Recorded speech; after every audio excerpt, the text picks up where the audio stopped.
ጤና ይስጥልን እንደምን አላችሁ? እኔ መስቀሌ ቶማ ይባላለሁ። በደቡብ ኢትዮጵያ ክልል ገቢዎች ቢሮ የታክስ ከፋዮች ትምህርትና ድጋፍ ቡድን መሪ ነኝ። ዛሬ ለእናንተ ይዤ የመጣሁት አንድ ርዕሰ ጉዳይ የደረጃ ለ ግብር ከፋዮች የግብር አከፋፈል ሁኔታ በተመለከተ ነው። መጀመሪያ የደረጃ ለ ግብር ከፋዮች ግብርን መቼ ይከፍላሉ የሚለውን በጥልቀት ስንመለከት የደረጃ ለ ግብር ከፋዮች ከሐምሌ 1 2018 እስከ ሐምሌ 30 2018 ዓ.ም ድረስ ባለው ጊዜ ድረስ የዘንድሮን ግብር መክፈል አለባቸው። ያ ማለት ሰርቶ የከረሙትን አምና 2018 በጀት ዓመት ላይ በጀት ዓመቱ ሰኔ 30 ላይ እስኪጠናቀቅ ድረስ ባለው ጊዜ ድረስ የሰሩትን ከተጠናቀቀ በኋላ ሐምሌ 1 2018 እስከ ሐምሌ 30 2018 ድረስ ባለው ጊዜ ድረስ ነው መክፈል ያለባቸው። የመክፈያ ሬቱን በተመለከተ ወይም ምጣኔውን በተመለከተ ምጣኔው በተሻሻለው በክልላችን ገቢ ግብር አዋጅ ቁጥር 65/2018 መሰረት በፊት ከነበረው ከተወሳሰበው የአወሳሰን ሂደት ተላቆ አዲስ አሁን በተሻሻለው የአወሳሰን ሂደት ላይ ደረጃ ለ ግብር ከፋዮች አመታዊ ገቢያቸውን ከ2.2 በመቶ እስከ 9 በመቶ ድረስ ባለው ሬት ነው የሚከፍሉት። ይህን በተመለከተ የተቀመጠ ኢንተርቫሉ አለ። ከአመታዊ ገቢያቸው ወይም አመታዊ ሽያጫቸው ከ0 እስከ 100 ሺህ ድረስ ያሉ ግብር ከፋዮች ከሆኑ በ2 በመቶ ግብራቸውን ይከፍላሉ ማለት ነው። እንደገና ደግሞ ከ100 ሺህ 1 እስከ 500 ሺህ ድረስ አመታዊ ሽያጫቸው ወይም አመታዊ ገቢያቸው የሚደርስ ግብር ከፋይ ግብራቸው 3 በመቶ ነው። የዛ የአመታዊ ሽያጭ 3 በመቶ ግብራቸውን የሚከፍሉ ይሆናሉ።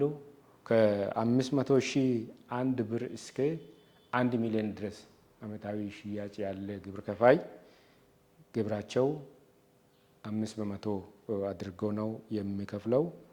ከዛ ውጪ 1 ሚሊዮን 1 ብር እስከ 1 ሚሊዮን 500 ሺህ ድረስ ያለ ሽያጭ ያለው ሰው 7 በመቶ ግብሩን ይከፍላል ማለት ነው። ከ1.5 እስከ 2 ሚሊዮን ወይም ከ2 ሚሊዮን በታች ነው 1.5 ጀምሮ እስከ 2 ሚሊዮን በታች ድረስ ያለ አመታዊ ሽያጭ ያለው ግብር ከፋይ 9 በመቶ ግብር ይከፍላል ማለት ነው። ይሄ ኢንተርቫል ፊክስ ሆኖ ወይም ቋሚ ሆኖ የተቀመጠ ስለሆነ በዚህ ኢንተርቫል ወይም በዚህ በሽያጩ መጠን መነሻ በማድረግ ግብራቸውን ይከፍላሉ ማለት ነው። ስለዚህ መክፈያ ጊዜያቸው ሐምሌ 1 እስከ 30 ነው። የግብር ምጣኔያቸው ደግሞ 2 በመቶ እስከ 9 በመቶ ድረስ ባለ ጊዜ ነው መክፈል ያለባቸው።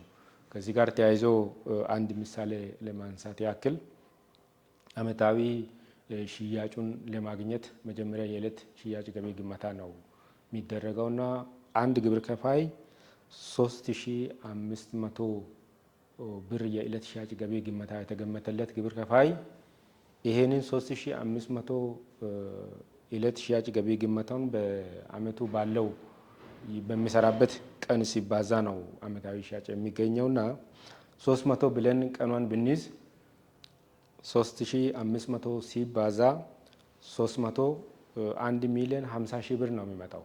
ይሄ 1 ሚሊዮን 50 ሺህ ብር ቅድም ከተቀመጠው ኢንተርቫል አንጻር ስንመለከት ከ1 ሚሊዮን እስከ 1.5 ሚሊዮን ባለው ጊዜ ቦታ ስለሆነ ይሄንን በ7% ነው የምናባዛውና 1 ሚሊዮን 50 ሺህ ሲባዛ 7 በመቶ ሲሆን 73500 ነው ግብር የሚከፍለው ማለት ነው። ይሄንን አመታዊ ግብር ከሐምሌ 1 እስከ 30 ባለው ጊዜ ድረስ መክፈል አለበት።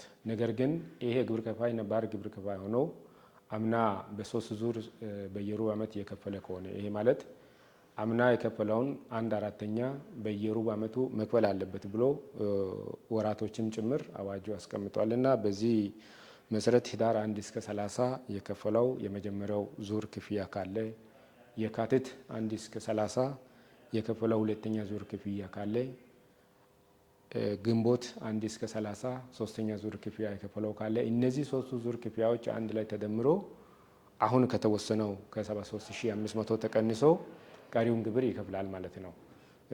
ከዚህ ጋር ተያይዞ መታወቅ ያለበት ዘንድሮ 2018 በጀት ዓመት ላይ የዕለት ሻጭ ገቢ ግመታ መደረግ የነበረበት ዓመት ነበረ።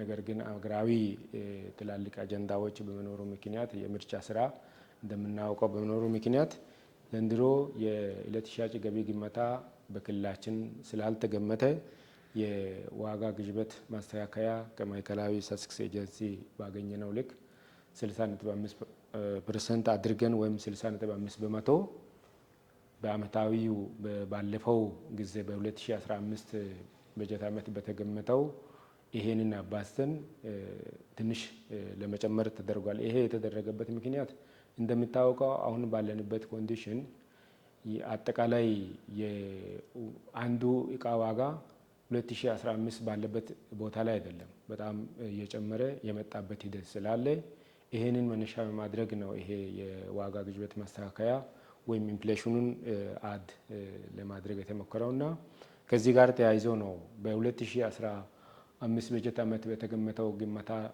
መነሻ በማድረግ ነባር ግብር ከፋዮች ያኔ የነበሩ ግብር ከፋዮችን በዚህ 60.5 በመቶ አድርገን ጭማሪ በማድረጉ ምክንያት ነው ዘንድሮ ትንሽ የዕለት ሻጭ ገቢ ግመታው ወይም አመታዊ ሻጫቸው ከፍ ሊል የቻለውና በዚህ አንጻር አሁን ቅድም በጠቀስኳቸው ኢንተርቫሎች ስናስገባ ግብራቸው በዚህ ልክ ይመጣልና በዚህ ልክ የመጣውን ግብር እየከፈሉት የሶስት ዙር ክፍያ ካለ ተቀንሶ የከፈሉት ከሌለ አጠቃላይ በዚህ ተሰርቶ ሂሳቡ የመጣውን ያንን ሂሳብ መክፈል እንዳለበት ነው የሚታወቀው። ከዚህ ጋር ተያይዞ የግብር መክፈያ ወቅቱ ከሐምሌ 1 እስከ 30 ይሁን እንጂ አሁን ሁሉም አመራሩም ይሁን ሌሎች መስሪያ ቤቶችም በአንድ ማዕከል ለግብር ከፋዮቻችን አገልግሎት ለመስጠት በአንድ ማዕከል ድንኳንም ጭምር ተተክሎ ስራዎች እየተሰሩ ያሉ ከመሆኑ ጋር ተያይዞ ግብር ከፋዮችም ብዙ የጊዜ ጉዳይም ታሳቢ ተደርጎ በአንድ ማዕከል አገልግሎታቸውን እያገኙ ያሉበት ሂደት ስላለ ያ ደግሞ በእቅድ ተይዞ በአንዳንድ ቦታ ላይ ከሐምሌ 1 እስከ 5 ድረስ እናጠናቃለን በሚል የታቀዱ እቅድ አለ። በአንዳንድ አካባቢ ላይ ደግሞ ከሐምሌ 1 እስከ 10 ድረስ ባለው ጊዜ ድረስ እናጠናቃለን የሚሉ እቅዶች ከመኖሩ ጋር ተያይዞ ባሉበት ጊዜ ሁሉንም አገልግሎቶች በአንድ ማዕከል በምታገኙበት ጊዜ ቀርባችሁ ግብራችሁን እንድትከፍሉ እኛም በዚህ አጋጣሚ እናበረታታለን፣ ጥያቄም እናቀርባለን።